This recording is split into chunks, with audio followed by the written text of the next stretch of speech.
Barreskrim Polri menetapkan 4 orang tersangka termasuk Kepala Desa Kohot Arsin dalam kasus pemalsuan sertifikat hak guna bangunan dan sertifikat hak milik terkait pagar laut di perairan Tangerang, Banten. Alasan ekonomi menjadi motif para tersangka membuat dokumen palsu sertifikat pagar laut. Kasus pagar laut Tangerang kini memasuki babak baru.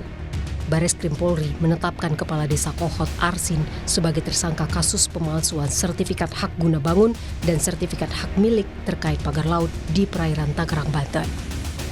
Tak hanya Arsin, polisi juga menetapkan 3 orang lainnya sebagai tersangka, yakni Sekretaris Desa Kohot Ujangkarta, serta 2 penerima kuasa berinisial SP dan CE. Dirtipidum Barreskrim Polri, Brigjen Juhandani menyebut penetapan keempat tersangka dilakukan setelah dilaksanakan gelar perkara dan pemeriksaan. Menetapkan Saudara A selaku Kades Kohot, Saudara UK selaku Sekdes Kohot, Saudara SP selaku penerima kuasa, dan Saudara CE selaku penerima kuasa telah kita sepakat kita tetapkan sebagai tersangka. Polisi bilang dalam pembuatan dokumen palsu SHM Pagar Laut Tangerang ada permohonan fiktif yang disusun hingga terbit 260 SHM atas nama warga Kohot yang dibuat sejak Desember 2023 sampai November 2024. Polisi juga bilang alasan ekonomi jadi motif para tersangka membuat dokumen palsu sertifikat Pagar Laut Tangerang. Mana seolah-olah oleh pemohon untuk mengajukan permohonan pengukuran melalui KJSB Raden Muhammad Lukman Fauji Perkesit dan permohonan hak Kantor Pertanahan Kabupaten Tangerang hingga terbitlah 260 SHM atas nama warga Kohot. Kalau kita berbicara motif saat ini kita terus mengembangkan, ya, yang jelas tentu saja ini terkait dengan ekonomi tentang motif bagi mereka. Sebelumnya, Kepala Desa Kohot Arsin mengaku jadi korban dalam kasus pemalsuan dokumen untuk sertifikat pagar laut Tangerang.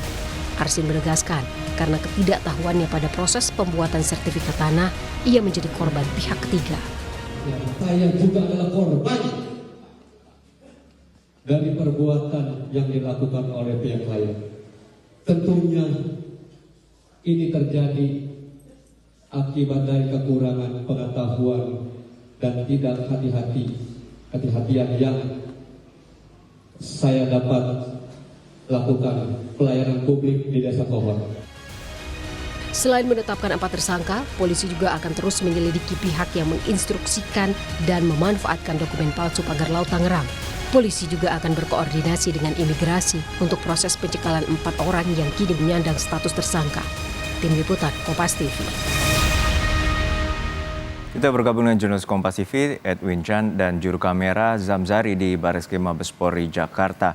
Edwin, untuk saat ini apa saja bukti yang menguatkan penetapan 4 tersangka termasuk Kepala Desa dari Kohot Arsin, dan ini katanya sudah ada 260 surat sertifikat hak milik dan surat hak guna bangunan dari pagar laut itu?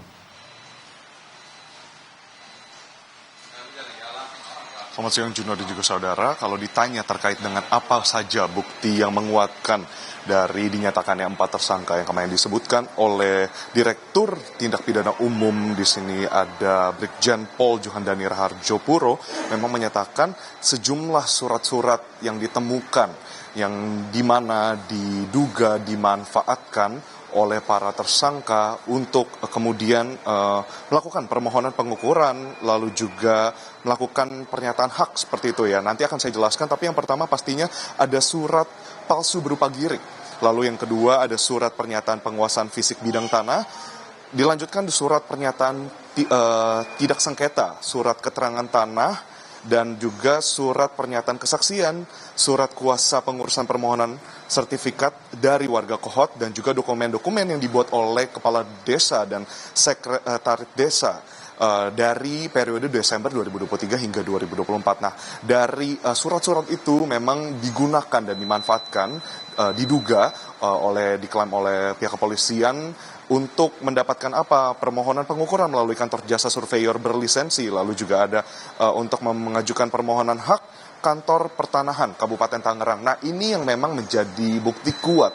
Nah, selain dari surat-surat tersebut, bukti kuat lainnya adalah lewat konfrontasi yang dilakukan oleh pihak kepolisian. Nah, di sini konfrontasi itu berupa pertanyaan dan juga penyelidikan lebih lanjut kepada Kades Kohot Arsin bersama dengan Sekdes Ujang Karta, lalu juga ada penerima kuasa di sana yang berinisial SP dan CE, menyatakan terdapat keterangan yang berbeda-beda dan mereka saling menunjuk. Pun disebutkan bahwa mereka merupakan pihak ketiga yang diminta untuk membuat surat-surat tersebut. Nah, nanti ke depannya ini akan kita lihat bersama bagaimana 260 SHM ini dapat diterbitkan. Lalu terkait dengan ditanyakan juga oleh kami teman-teman media kemarin kepada Brigjen Pol Juhandani terkait dengan 263 dan 263 SHGB maksud kami dan 17 sertifikat hak tanah SHT seperti itu ya. Itu akan seperti apa? Nah, dari Bareskrim Polri sendiri telah mendelegasikan tugas untuk melakukan penyidikan lebih lanjut. Nah, sampai sekarang pun yang dipertanyakan adalah mengapa mereka belum ditangkap, karena dari pernyataan Juhandani kemarin bahwa kepolisian baru saja menetapkan tersangka dan kemudian selain konfrontasi kemudian nanti akan dilakukan penangkapan untuk kemudian diselidiki lebih lanjut. Seperti itu kurang lebih, Juno. Ya, Dwi, untuk saat ini dari penelusuran Bareskrim Polri, bagaimana dengan tersangka dan perannya dari 4 orang ini, dan kemudian apakah ada potensi penambahan tersangka? Baik, Juno, untuk dari hasil gelar perkara pun penyelidikan yang telah dilakukan oleh Dirtipidum Bareskrim Polri sampai sekarang masih dalam tahap pengembangan. Untuk dari masing-masing peran nantinya akan kemudian dibuat lebih detail melalui penyidikan yang masih berlangsung hingga sekarang. Tapi jika bisa saya sebutkan, keempatnya memang sama-sama bermotif berlatar belakang ekonomi, seperti itu yang disebutkan oleh Brigjen Pol Juhandani. Di sini memang untuk meraup keuntungan dari dugaan pemalsuan surat-surat ini.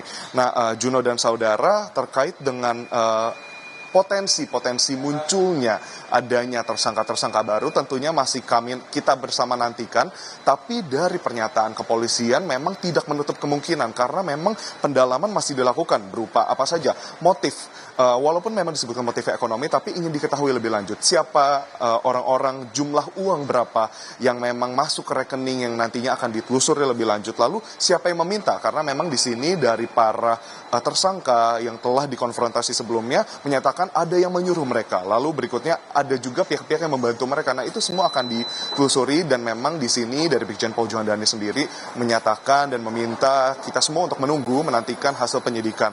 Nah, di sini juga yang menarik, Juno dan saudara, adalah bagaimana bukan hanya terjadi di Kabupaten Tangerang. Dari total 30,16 km pagar laut ini membentang, ada pula masuk ke wilayah Kabupaten Bekasi, yang dimana dari Kabupaten Bekasi sendiri dinyatakan oleh kepolisian bahwa untuk pengungkapan dari dugaan pemalsuan surat dan sertifikat ini lebih mudah dilakukan. Mengapa demikian? Karena sudah ada beberapa pemohon yang diketahui.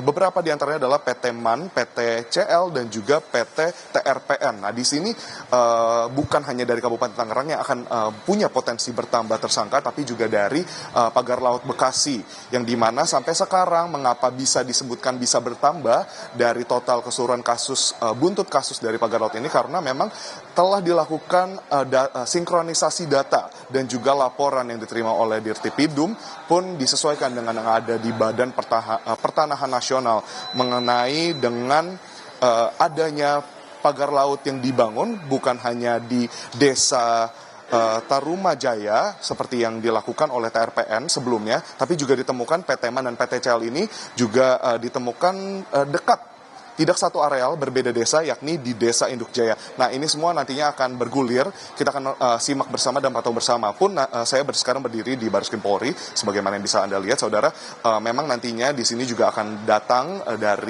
dinyatakan seperti itu ya, memang diagendakan Kementerian Desa dan juga PKT akan datang ke sini nantinya dan kami akan bertanya bersama tentang bagaimana langkah dari pemerintah pusat terkait dengan kasus pagar laut ini. Kembali ke studio, Juno. Baik, kita nantikan bagaimana pengusutan tuntas terkait dengan penerbitan sertifikat palsu, ratusan sertifikat palsu pagar laut perairan Tangerang, Banten. Terima kasih, jurnalis Kompas TV Edwin Chan dan Zamzari dari Baris Krim Polri.